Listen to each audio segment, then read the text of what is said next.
Welcome to another episode of Data Dialogues. I am your host, Larisa Bedgood. I am head of marketing here at PGM. And with me today is my co-host, Michelle Taves, VP and Group GM of the Data Marketing Group. So welcome back, Michelle. Thank you, Larissa. Excited to be here. Well, we have another fun one. I think we always have a lot of fun ones. This particular episode is about 9 notable things that were sold for $1. So as I'm thinking through of what I could buy for $1 today, there's not a whole lot. Back in the day, I remember riding my bike to 7-Eleven with $1 and getting a candy bar. I don't know, like a couple pieces of candy. I used to love that. Today, I don't even know what stamps are up to, but I guess you can maybe buy a few stamps with $1. Anyways, some of the most notable deals in history were actually made with just $1. So entire companies that were bought with a dollar. Major, like huge assets. So super interesting when we get into this episode. But of course, let's tie it back to data. This is data dialogue. So if these sellers had better data, would they have sold for $1? Makes you wonder. And of course, that's what we do here at PGM every day. We help people see what's actually there so they can make better decisions. But first, let's get into these $1 deals.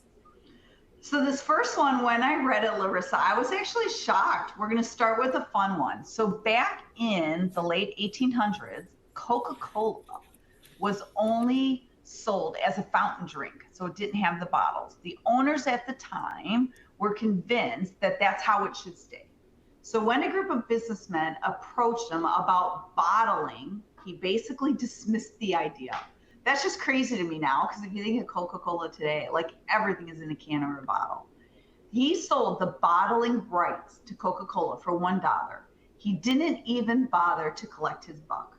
Today, Coca-Cola is, of course, one of the most valuable brands in the world and mostly consumed in bottles and cans. It makes you wonder if they had better data on how people wanted to buy and consume, would they have made the $1 decision? Probably not. That is amazing to me. I mean, even if he just collected the $1 in stock options, he'd still have, a pretty good setup. So yeah, that was not a good dollar decision. It's not a good choice. Yes. So here's another company that was sold for $1. This was Newsweek. And back in the day, Newsweek was, one of the most recognized news magazines in the US. I think it's still pretty popular, but this was the magazine. It was owned by Washington Post Company for decades. And it was a print magazine. Of course, nowadays, a lot of magazines or the ways we consume news like this is online. But in 2010, because it was a print magazine, print revenue was declining and the print model for publishing magazines like this was under pressure. So it was sold to Sidney Harmon for just $1. And they decided to do that because there was a lot of liabilities and debt at the time. So Sidney Harmon took on that debt and liability. However, today it is still a popular publication. Like I said, it's just online. And I looked it up. Today it's worth over $300 million. So that was quite a good investment. That's a good ROI. I really want to go find a business that I can buy for $1. Yes. So this next one is another one that's just really crazy. Insulin patent sold for $1. In 1921, insulin was discovered at the University of Toronto, one of the most important medical breakthroughs in history.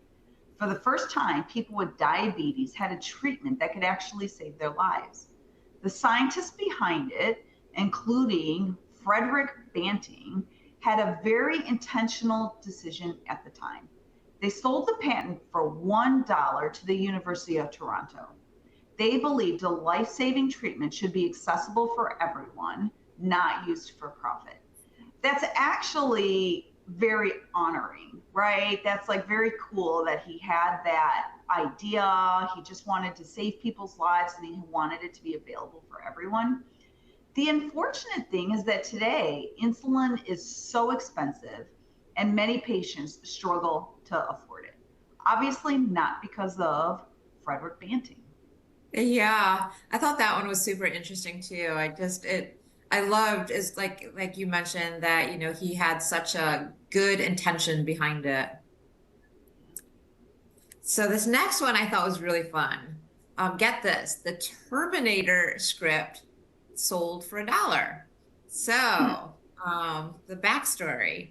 Before James Cameron became one of the biggest directors in the world, he was virtually an unknown trying to get his first major film made. And he had the script for the Terminator. Studios were interested in the script, but they didn't really trust him to direct it. So Cameron made a pretty bold decision. He sold the rights for the Terminator for just $1, but on the condition that he would be the director. So I love that he had the confidence and faith in himself, and it Mm-hmm. obviously worked out. The film was released in 1984, and as probably many of us know, became a huge success. And that was actually the film that launched his career. And the Terminator and all of the Terminators after it are, one of the most recognizable franchises in movies today.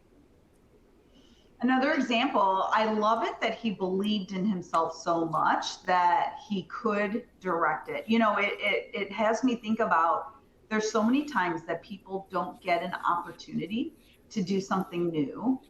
Um, and the bottom line is that you've never done anything until you did.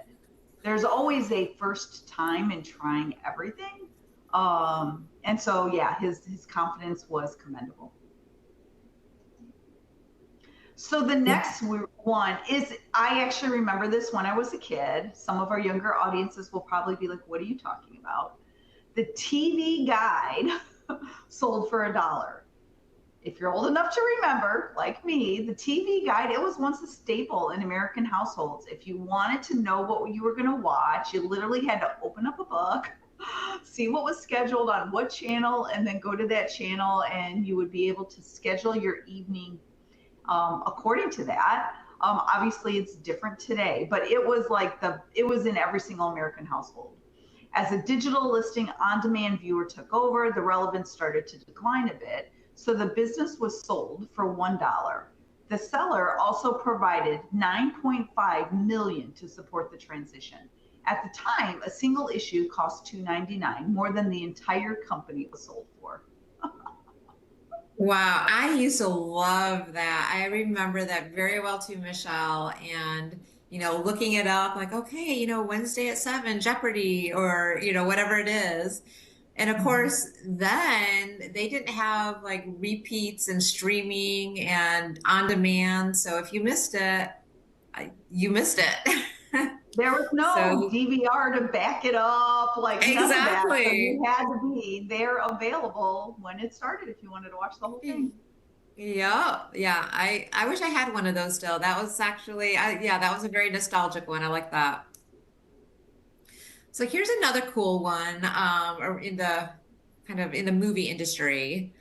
Stephen King created something called the Dollar Baby Program. And this is basically a program where students and aspiring filmmakers could adapt his short stories for just $1. There were a few conditions. The films had to be short, not widely distributed, and mainly used just for learning or film festivals. The goal is basically just to give creators a chance to learn while working with some real material. But what was really cool, it did launch careers. One of the filmmakers, Frank Darabont, started with the Dollar Baby Project, and later he went on to direct The Shawshank Redemption and The Green Mile. And I love both of those movies. I Super love both of good. those movies too. Yeah. Yeah. The program ran for decades before it ended in 2023.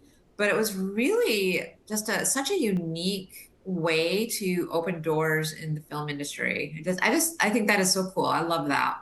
Yeah, I love that. What a wonderful example of passing it on. Yeah, absolutely. So the next one is one of my favorite things. I love chocolate chip cookies. So Ruth Wakefield created the chocolate chip cookie in 1930s while running the Toll House Inn. Another interesting fact, I did not know Toll House was an inn. So it quickly became a favorite, especially during World War II when soldiers shared them overseas and helped spread their popularity.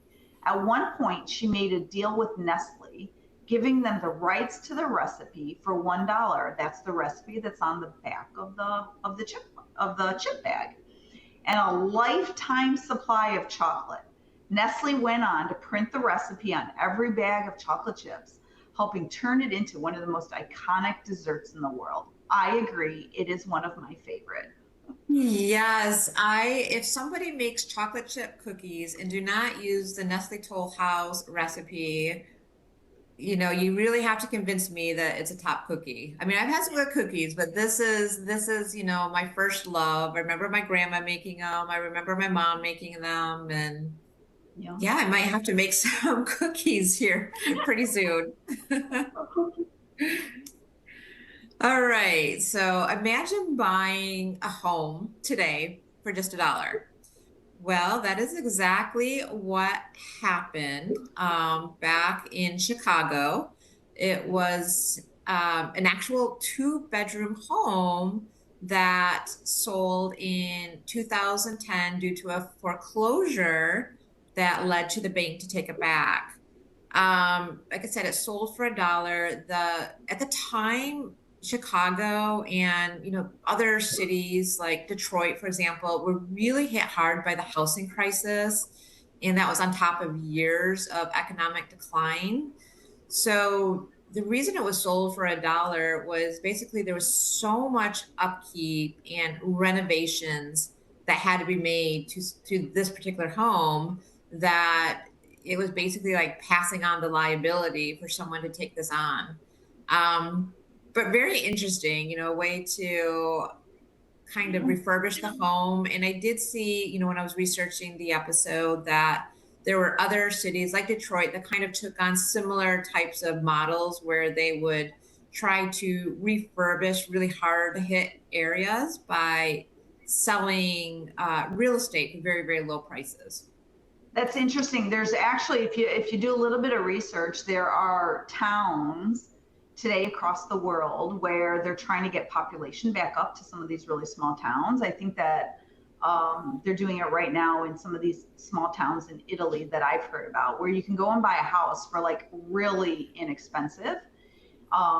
In return, you are to renovate the house. You basically have 3 years to go and renovate the house. And then you have to move to that small town. And it's one of their ways that they're trying to boost up like population. And as population boosts up, economy boosts up within the town. So sounds like similar experience to Yeah. what was going on back then. I would go and buy a house for $1 if I could, right? Like I'm like, hey, Yeah, I would probably consider that.